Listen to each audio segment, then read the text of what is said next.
ஏற்ற காலத்தில் உன் தேசத்தில் மழை பெய்யவும், நீ கையிட்டு செய்கிற வேலைகள் எல்லாம் ஆசீர்வதிக்கும். கர்த்தர் எப்படி நம்மளை ஆசீர்வதிப்பார் என்றால், நம்ம என்னென்னலாம் கையிட்டு வேலை செய்கிறோமோ, என்னென்னலாம் தொழில் செய்கிறோமோ, என்னென்னலாம் ஊழியம் செய்கிறோமோ, கர்த்தர் அதில் தான் நம்மளை ஆசீர்வதிப்பார். நீ கையிட்டு செய்கிற வேலைகள்லாம் ஆசீர்வதிக்கவும், அவன் கர்த்தர் அவன் உனக்கு தமது நல்ல பொக்கிஷாலாகிய வானத்தை திறப்பார். நீ அநேக சாதிகளுக்கு கடன் கொடுப்பாய், கடன் வாங்காதிருப்பாய். அந்த வாக்குத்தத்தத்தை கர்த்தர் நிறைவேற்றுவார். அல்லேலூயா, அல்லேலூயா. இது பொருளாதார ஆசீர்வாதத்தினால் நம் கையின் பிரயாசம் கர்த்தர் ஆசீர்வதிக்கிறார். கர்த்தர் உனக்கு சொன்னபடி உன்னை ஆசீர்வதிப்பதினால் நீ அநேக சாதிகளுக்கு கடன் கொடுப்பாய். நீயும் கடன் வாங்குவதில்லை. நீ அநேக சாதிகளை ஆளுவாய், உன்னை அவர்கள் ஆளுவதில்லை. அல்லேலூயா, ஆமென். அநேக சாதிகள் நீ ஆளுவாய். அநேக பேருக்கு நீங்க வேலை வாய்ப்பு கொடுப்பீங்க, அநேக பேருக்கு நீங்க சம்பளம் கொடுப்பீங்க, அநேக பேருக்கு நீங்க. ரோமர் 13ஆம் அதிகாரம் எடுத்துக்கொள்ளுங்க. ரோமர் 13ஆம் அதிகாரம் 8வது வசனம் வாசிக்கிறேன் பாருங்க.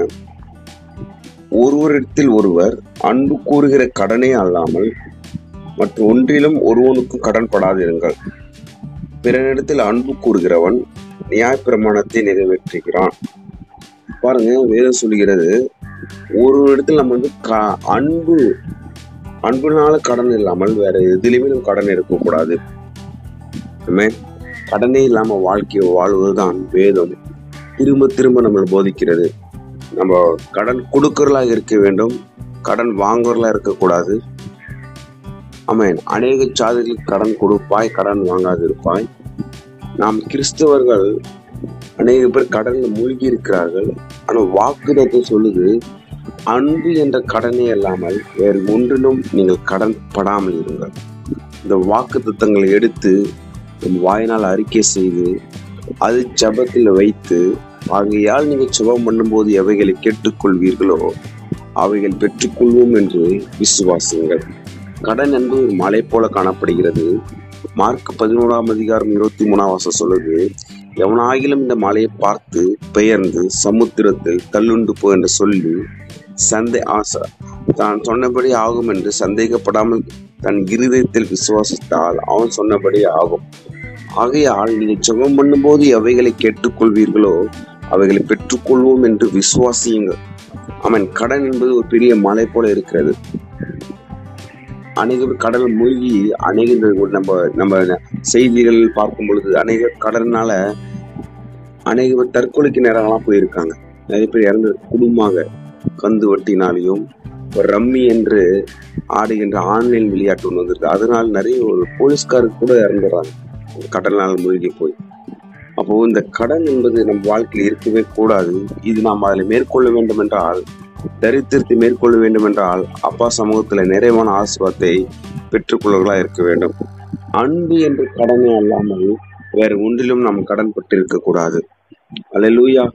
கலாத்தியர் 3ஆம் அதிகாரம் 13-14 வசனம் சொல்லுது, மரத்திலே தூக்கப்பட்டவன் எவனோ அவன் சபிக்கப்பட்டவன் என்று எழுதியிருக்கிறபடி கிறிஸ்து நமக்காக நியாயப்பிரமாணத்தின் சாபத்தில் நம்மளை மீட்டெடுத்திருக்கிறார்.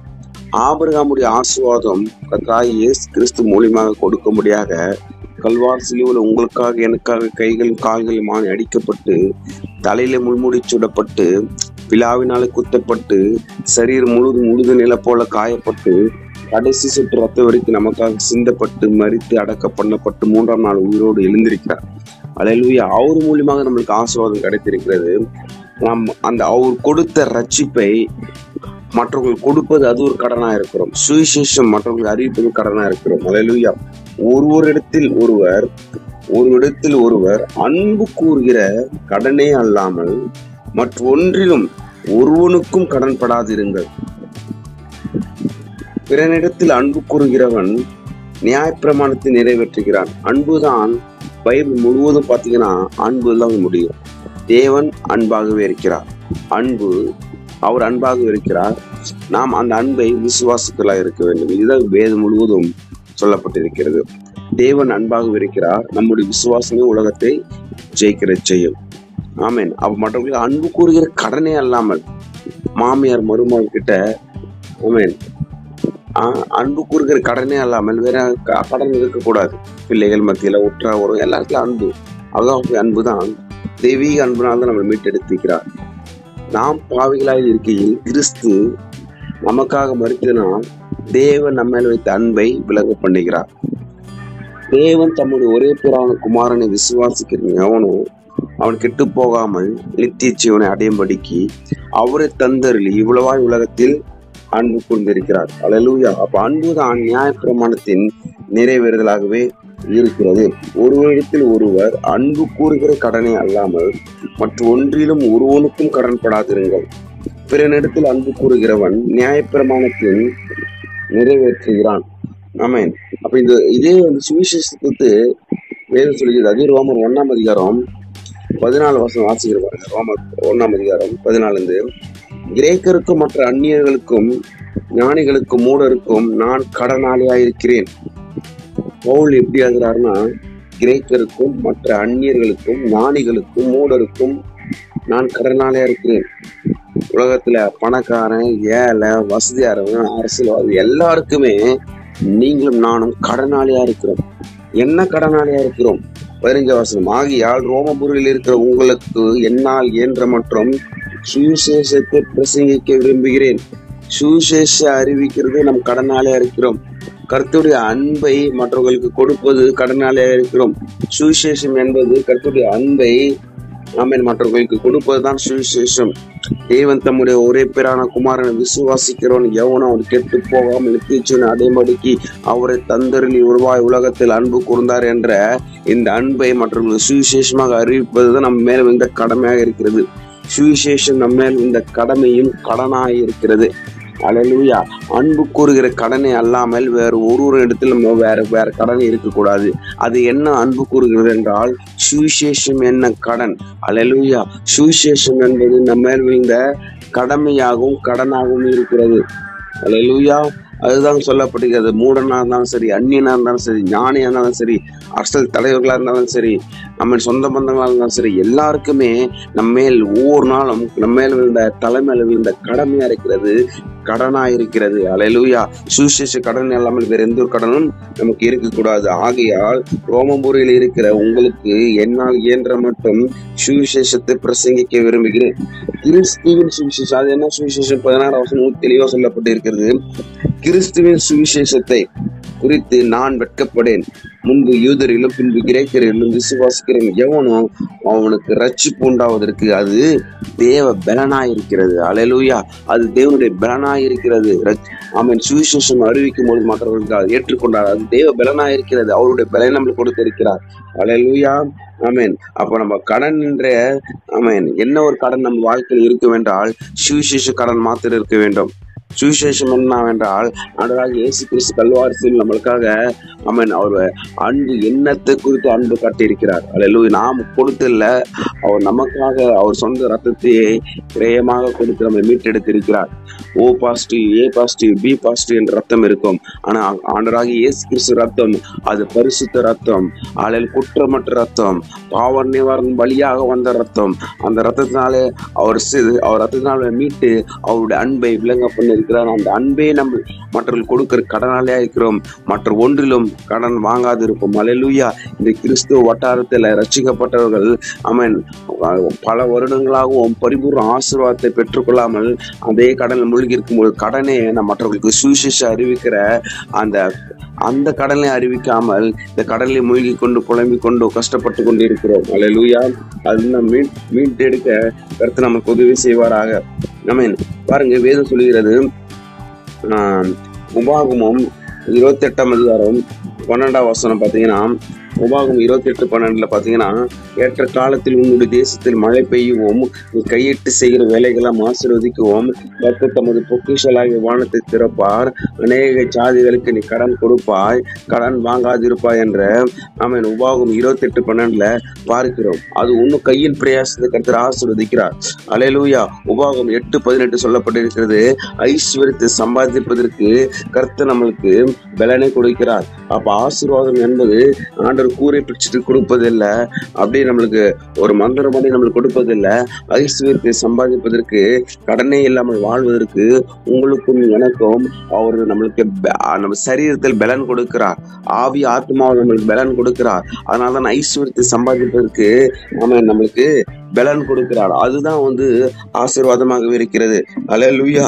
அப்ப என்ன பண்றாரு ஆண்டவர்? உனக்கு ஏற்ற காலத்தில் உன் தேசத்தில் மழை பெய்யவும், நீ கையிட்டு செய்கிற வேலைகள் எல்லாம் ஆசீர்வதிக்கும். கர்த்தர் எப்படி நம்மளை ஆசீர்வதிப்பார் என்றால், நம்ம என்னென்னலாம் கையிட்டு வேலை செய்கிறோமோ, என்னென்னலாம் தொழில் செய்கிறோமோ, என்னென்னலாம் ஊழியம் செய்கிறோமோ, கர்த்தர் அதில் தான் நம்மளை ஆசீர்வதிப்பார். நீ கையிட்டு செய்கிற வேலைகள்லாம் ஆசீர்வதிக்கவும் அவன் கர்த்தர் உனக்கு தமது நல்ல பொக்கிஷாலாகிய வானத்தை திறப்பார். நீ அநேக சாதிகளுக்கு கடன் கொடுப்பாய், கடன் வாங்காதிருப்பாய். அந்த வாக்குத்தத்தத்தை கர்த்தர் நிறைவேற்றுவார். அல்லேலூயா, அல்லேலூயா. இது பொருளாதார ஆசீர்வாதத்தினால் நம் கையின் பிரயாசம் கர்த்தர் ஆசீர்வதிக்கிறார். அது மாத்திரமல்ல, உபாகமம் 15ஆம் அதிகாரம் 6ஆம் வசனம் அங்க நல்லா சொல்லப்பட்டிருக்கிறது. உபாகமம் 15:6 அங்கே சொல்லப்பட்டிருக்கிறது. நீ அங்கே அநேக ஜாதிகள் கடன் கொடுப்பாய், கடன் வாங்காது இருப்பாய். பாருங்க, நான் படிக்கிற பாருங்க. 6ஆம் வசனம் 15:6. உன் தேவனாய் கர்த்தர் உனக்கு சொன்னபடி உன்னை ஆசீர்வதிப்பதினால் நீ அநேக சாதிகளுக்கு கடன் கொடுப்பாய், நீயும் கடன் வாங்குவதில்லை. நீ அநேக சாதிகளை ஆளுவாய், உன்னை அவர்கள் ஆளுவதில்லை. அல்லேலூயா. ஆமென். அநேக சாதிகள் நீ ஆளுவாய். அநேக பேருக்கு நீங்க வேலை வாய்ப்பு கொடுப்பீங்க, அநேக பேருக்கு நீங்க சம்பளம் கொடுப்பீங்க, அநேக பேருக்கு நீங்க போஷிப்பீங்க. அது மாதிரி அதிகாரம் உள்ளவர்கள் தான் கர்த்தர் நம்மளை படைத்திருக்கிறார். வாக்குத்தத்தம் கர்த்தர் கொடுத்திருக்கிறார். ஆமென். இது மாதிரி வாக்குத்தத்தங்கள் எடுத்து நாம் படிக்க வேண்டும், தியானிக்க வேண்டும், கர்த்தர் சமூகத்துல ஜெபிக்க வேண்டும். ஆகையால் நீங்க ஜெபம் பண்ணும்போது எவைகளை கேட்டுக்கொள்வீர்களோ அவைகளை பெற்றுக்கொள்வோம் என்று விசுவாசிங்கள். யாருக்கு ரொம்ப கடனா இருக்கிறதோ இது போல வாக்குத்தத்தை எடுங்க, கர்த்தர் சமூகத்தில் காத்திருங்க. அதில் இந்த கர்த்தர் வார்த்தை சொல்லி ஜெபிங்கள். வியாதி உள்ளவர்கள் அவருடைய தலைமைகளால் குணமானீர்கள் என்ற வாக்குத்தத்தம் இருக்கிறது. அதை எடுத்து தியானிங்கள், படியுங்கள், பரிபூர்ண ஆசீர்வாதத்தை பெற்றுக்கொள்ளுங்கள். அல்லேலூயா. அவருடைய சமாதானத்தை கொடுப்பேன் என்று சொல்லியிருக்கிறார். சமாதானம் இல்லாதவர்கள் கர்த்தருடைய சமூகத்தில் அவர் சமாதானத்தை பெற்றுக்கொள்ளுங்கள். வருத்தப்பட்டு பாரம் சுமக்கிறவர்கள், அதுக்கும் வாக்குத்தத்தை கர்த்தர் கொடுத்திருக்கிறார். வருத்தப்பட்டு பாரம் சுமக்கிறவர்களே எல்லாருமே நேரத்தில் வாருங்கள், நான் உங்களுக்கு இளைப்பாறுதல் தருவேன் என்று சொல்லியிருக்கிறார். அந்த வாக்குத்தத்தை எடுத்து உங்க வாயினால சொல்லி கர்த்தர் சமூகத்தில் காத்து ஜெபத்தில் வையுங்கள். அதை கர்த்தர் உங்களை அப்படியே நிறைவேற்றுவார்களாக. அல்லேலூயா. இது எவ்வளவு ஒரு அருமையான வசனமா இருக்கிறது. உன் தேவனாய் கர்த்தர் உனக்கு சொன்னபடி உன்னை ஆசீர்வதிப்பதினால் என்ன வாக்குத்தத்தை கொடுத்திருக்கார்? ஏற்ற காலத்தில் உன்னோட தேசத்தில் மழை பெய்யவும், நீ கையிட்டு செய்கிற வேலைகள்லாம் ஆசீர்வதிக்கும்படி, ஆமென், கையிட்டு செய்கிறதெல்லாம் வாய்க்க பண்ணும்படி கர்த்தர் தமது பொக்கிஷாலாகிய வானத்தை திறப்பார். அநேக சாதிகளுக்கு நீ கடன் கொடுப்பாய், கடன் வாங்காதிருப்பாய். அந்த வாக்குத்தத்தம் அவர் சொன்னபடி நிறைவேற்றும் பொழுது நீ அநேக சாதிகளுக்கு கடன் கொடுப்பாய், நீயும் கடன் வாங்குவதில்லை. நீ அநேக சாதிகளை ஆளுவாய், உன்னை அவர்கள் ஆளுவதில்லை. வியாதி நம்மளை ஆளுவதில்லை, தரித்திரம் நம்மளை ஆளுவதில்லை, விசுவாசம் கிரியைகள் நம்மளை ஆளுகை செய்வதில்லை. அல்லேலூயா. நாமும் ஆள பிறந்தவர்கள், நீங்களும் நானும் ஆள பிறந்தவர்களாக இருக்கிறோம். நீங்கள் நானும் அடிமைத்தனத்தில் ஆவியை பெறாமல் அப்பா பிதாவே கூப்பிடுகிற புத்திர சுவிகாரத்தின் ஆவியை பெற்றுக்கொண்டவர்களாக இந்த உலகை ஆளுகை செய்வர்களாக, இந்த உலகத்துல ஜெயம் எடுக்கிறவர்களாக தான் கர்த்தர் நம்மளை உண்டாக்கி படைத்து ரட்சித்திருக்கிறார். அல்லேலூயா. நாம் ரட்சிக்கப்படும் பொழுது நம்ம ரட்சிக்கப்படாத முன்பாக நம்மளுடைய பலனாக ஒருவேளை இருந்திருக்கலாம். ரட்சிக்கப்பட்ட பிறகு அது என்னுடைய பலன் அல்ல, அது தெய்வம் பலனாக இருக்கிறது. நான் கிரேக்கருக்கும் அந்நியர்களுக்கும் சுவிசேஷம் அறிவிப்பதற்கு என் மேல இந்த கடமையாகவும் இருக்கிறது. அல்லேலூயா. பாருங்க, ஒருவனத்தில் ஒருவர் அன்பு கூறுகிற கடனை அல்லாமல் மற்ற ஒன்றிலும் ஒருவனுக்கும் கடன் பெறாதிருங்கள்.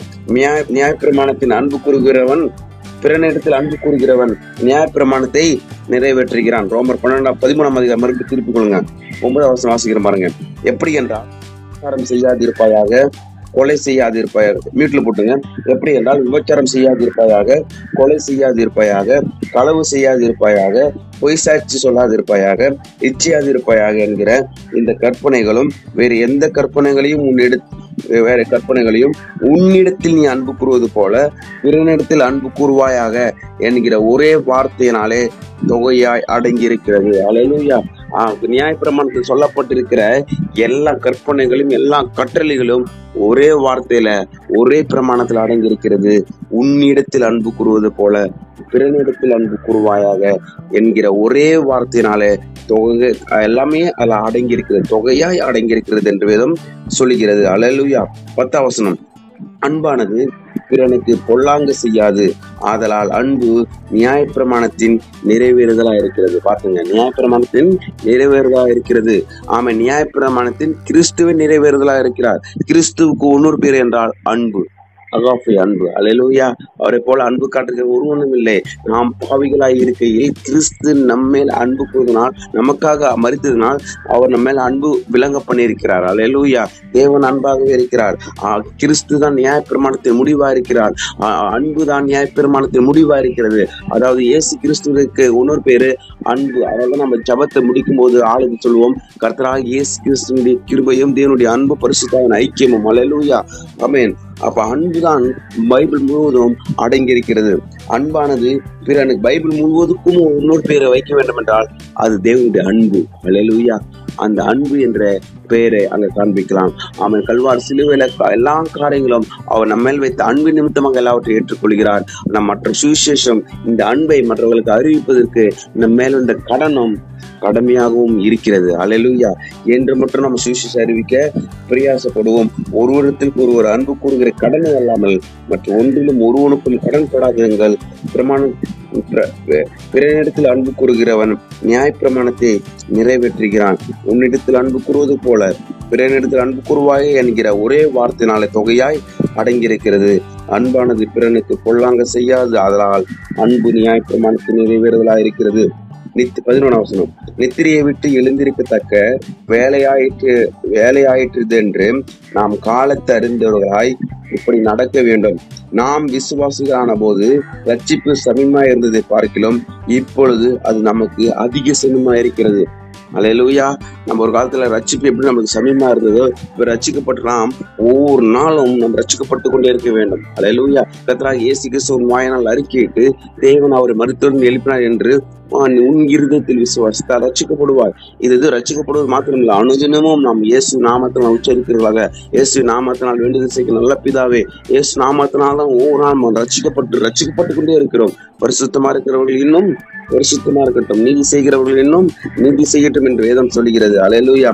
நாம் விசுவாசிகளான போது ரட்சிப்பு சமமா இருக்கிறதை பார்க்கிறோம், இப்பொழுது அது மிகவும் சமமா இருக்கிறது. அல்லேலூயா. ரட்சிப்பு என்ற வார்த்தை ஒவ்வொரு நாளும் நம்ம ரட்சிக்கப்பட வேண்டும். ஆவி, ஆத்மா, சிந்தையில, யோசனையில, பேச்சில, நடக்கையில, செயல்ல, எல்லாவற்றிலும் ஒவ்வொரு நாளும் நாம் ரட்சிக்கப்பட்டவர்களாக இருக்க, பரிசுத்தமாக்கப்பட்டவர்களாக இருக்க வேண்டும் என்றுதான் வேதம் சொல்கிறது. அதுதான் சொல்லப்பட்டிருக்கிறது. நாம் விசுவாசிகளான போது ரட்சிப்பு சமமா இருக்கிறதை பார்க்கலாம், இப்பொழுது அது நமக்கு அதிக சமமா இருக்கிறது. 12ஆம் வசனம், இரவு சென்றாயிற்று, பகல் சமயமாயிற்று, ஆகையால் அந்தகாரத்தின் கிரைகளை நாம் தள்ளிவிட்டு ஒளியின் ஆயுதங்களை தரித்துக் கொள்ள வேண்டும். ஒளியின் ஆயுதத்தை தரித்துக் கொள்ள கடவும். என்ன உதாரணம் சொல்றா பாருங்க. இரவு சென்றுச்சு, பகல் வருது. ராமலூர் இரவு தூங்கின்னு இருக்கும், அதுக்கப்புறம் தான் பகல் வருது, சூரியன் வருது. அதுக்கப்புறம் பகல் முழுவதும் சூரியன் வெளிச்சமா இருக்குது. அதான் சொல்லப்படுது, இரவு சென்றாயிற்று. நம்ம ரட்சிக்கப்படாத முன்னாடி நம்ம இருளின் பிள்ளைகளாகவும் பிசாசின் பிள்ளைகளாகவும் அந்தகாரத்தின் பிள்ளைகளாகவும் இருந்தோம். ரட்சிக்கப்பட்ட நாம் இப்ப பகலின் பிள்ளைகளாகவும் வெளிச்சத்தின் பிள்ளைகளாகவும் இருக்கிறோம். அல்லேலூயா. அந்த ஒளியின் ஆயுதத்தை தரித்து கொள்ள வேண்டும். எந்த ஒளியின் ஆயுதத்தை பின்னாடி பிரச்சனை பாருங்க. இரவு சென்றாயிற்று, பகல் சமயமாயிற்று, ஆகையால் அந்தகாரத்தின் கிரிகள் நாம் தள்ளிவிட்டு ஒளியின் ஆயுதங்களை தரித்து கொள்ள கடவும். 13ஆம் வசனம், களியாட்டும் வெறியும் பேசித்தனமும் காம விகாரமும் வாக்குவாதமும் பொறாமையும் உள்ளவர்களாய் நடவாமல் பகலில் நடக்கிறவர்கள் போல சீராய் நடக்கடவும். பகல் நடக்கிற மாதிரி நடக்க வேண்டும், பாவத்தின் கிரிகள் நடக்கக்கூடாது. 14ஆம் வசனம், எந்த ஒளியின் ஆயத்தை தரித்துக் கொள்ள வேண்டும்? 14ஆம் வசனம் சொல்லப்படுது பாருங்க. துர் இச்சைகளுக்கு இடமாக உடலை பெணாமல் இருந்து கர்த்தராகிய இயேசு கிறிஸ்துவை தரித்துக் கொள்ளுங்கள். ஆமென். ஒளியின் ஆயுதம் என்னவென்றால் கர்த்தராகிய இயேசு கிறிஸ்து. கடைசியாக எல்லா பிரசங்கத்திலுமே இயேசு கிறிஸ்து முடிக்க வேண்டும். அப்போஸ்தலன் பவுல் அதுதான் முடிக்கிறார். இயேசு கிறிஸ்து தான் கடைசியாக சிருஷ்டியுடைய சாயலில் தான் நாங்கள் படைக்கப்பட வேண்டும். அவருடைய சாயலை உடையவர்களால் தான் பரலோகத்துக்கு போக முடியும். அவர்னால என்று நமக்கு ரட்சிப்பு கிடையாது, அவர்னால என்று மீட்பு கிடையாது, அவர்னால நமக்கு ஆசீர்வாதம் கிடையாது. ஆண்டவராகிய இயேசு கிறிஸ்துவை தரித்துக் கொண்டவர்களாக இருக்க வேண்டும், அவரை வெளிப்படுத்துவர்களாக இருக்க வேண்டும், அவர் மூலியமாக ஆசீர்வாதத்தை பெற்றுக் கொண்டவர்களாக இருக்க வேண்டும், அவருடைய அன்பை மற்றவர்களுக்கு வெளிப்படுத்துவர்களாக இருக்க வேண்டும் என்றுதான் கர்த்தர் நம்மளை அழைத்து ரட்சித்து நம்ம அவர் ரத்தத்தினால் கழுவி மீட்டெடுத்திருக்கிறார். ஆமென். ஒளியின் ஆயுதத்தை தரித்துக் கொள்ள வேண்டும். எதுனா ஒளியின் ஆயுதம்? இயேசு கிறிஸ்து என்னும் ஒளியின் ஆயுதத்தை ஒவ்வொரு நாளும் நாம் தரித்துக் கொள்ள வேண்டும். நாம் ஒவ்வொரு நாளும் ஒரு ட்ரெஸ்ஸை போட்டு மாற்றிக் கொண்டு இருக்கிறோம். ஒவ்வொரு நாளும் ஆன சமூகத்தில் அவருடைய பிரசனத்தில் புதுப்பித்துக் கொண்டே இருக்க வேண்டும். ட்ரெஸ் அழுகாய், நம்ம ஒரு நாள் இருக்கிற ட்ரெஸ் அழுக்காய் போது அவுத்து போட்டு துவச்சு மறுபடியும் போடுறோம். கரெக்டுதானே? அதே போல ஒவ்வொரு நாளும் நம்மளோட ஆவி, ஆத்மா, சரீரம், சிந்தனை, யோசனை, கருத்து சம்பந்தத்தில் காத்திருந்து நம்ம அவர் ரத்தத்தினால கழுவி நாம் புதுப்பித்துக் கொள்ளுகளாக, அவரையே தரித்துக் கொள்ளுகளாக இருக்க வேண்டும். இயேசு கிறிஸ்து நம்ம தரித்துக் கொண்டவர்களாக இருக்க வேண்டும். ஏதோ பெயர் கிறிஸ்தவர்களோ இல்ல நாம் ரட்சிக்கப்பட்ட பல வருடங்கள் எங்க அப்பா அம்மா காலத்தில் கூட கிறிஸ்தவர்கள் என்று சொல்வதை பார்க்கிறோம். நம்ம இயேசு கிறிஸ்துவை தரித்துக் கொண்டிருக்கிறேன், அவருடைய பிரசன்னத்தில் நான் களி கூறுகிறேன், அவரை நான் வெளிப்படுத்துகிறேன் என்று அந்த ஓட்டத்தில் நம்ம ஓடும் பொழுது நிச்சயமாக அது கிறிஸ்தவம் என்ற ஒரு பெயர், நம்ம கிறிஸ்துவன் என்ற அவருடைய அன்பு நம்ம போற்றுக்கொள்வர்களாகவும் தெரித்துக் கொண்டவர்களாக இருக்கும் பொழுது அது ஆசீர்வதிக்கப்பட்டவர்களாக இருக்க வேண்டும். அல்லேலூயா. அப்போ என்ன சொல்லுது வேதம்? ஒருவரிடத்தில் ஒருவர் அன்பு கூறுகிற கடனே அல்லாமல் மற்ற ஒன்றிலும் ஒருவனுக்கு கடன் படாமல் இருங்கள். பிறனிடத்தில் அன்பு கூறுகிறவன் நியாய பிரமாணத்தில் நிறைவேற்றுகிறான். அநேக சாதிகளுக்கு கடன் கொடுப்பாய், கடன் வாங்காது இருப்பாய். ஆமேன். கர்த்தர் சொன்னபடி அந்த வார்த்தை நிறைவேற்றும் பொழுது நம்ம அநேக சாதிகளுக்கு ஆளுவோம், அவர்கள் நம்மளை ஆளுகை செய்வதில்லை. ஆமேன். அதுக்கப்புறம் சுவிசேஷம் நம்மள இந்த கடனும் கடமையாக இருக்கிறது என்று ஒரு நாள மறந்துடாதீங்க. தகப்பனை நாட்களும் கரங்களை பக்கத்து செபிக்கிறோம். எங்களோட வாழ்க்கையில எந்த ஒரு பகுதியிலும், எந்த ஒரு எல்லையிலும், எந்த ஒரு மனிதர்கள் இடத்திலும், எந்த ஒரு பொருளாதாரத்தினாலும், எந்த ஒரு ஆவிக்குரிய வாழ்க்கையில நாங்கள் கடன் படாமல் இருக்க கர்த்தர் கிருபை செய்யும்படியாக செபிக்கிறேன். சுவிசேஷம் என்னும் கடனே அல்லாமல், கர்த்தருடைய அன்பு என்ற கடனே அல்லாமல் மற்ற இடத்துல எந்த ஒரு அன்பும், எந்த ஒரு கடனும் இல்லாமல் அப்ப பரிபூர்ண ஆசீர்வாதத்தோடு நாங்கள் வாழ அப்ப கிருபை செய்யும்படியாக செபிக்கிறேன். உங்களுடைய அன்பினால நிரப்பி அப்ப உண்மையை நாங்கள் தரித்து கொண்டு உண்மையை நாங்கள் வெளிப்படுத்தலாக இருக்க எங்களை கிருபை செய்யும்படியாக செபிக்கிறோம். அநேக சாதிகளை நாங்கள் ஆளுவோம், நாங்கள் மற்றவர்கள் எங்களை ஆள மாட்டார்கள் என்று வேதம் வாக்குறுதி சொல்கிறது. அது போல எங்களை வழி நடத்த முடியாத செபிக்கிறோம். இந்நாட்கள் எங்களுக்கு யாருக்கும் பிசாசின் பிடியிருந்தும் கொள்ளைவியாருந்தும் கேன்சர் வியாருந்தும் குணமாக்க சித்தமா இருக்கிறீரோ, பிசாசின் மருத்துவர் எழுப்பு சித்தமா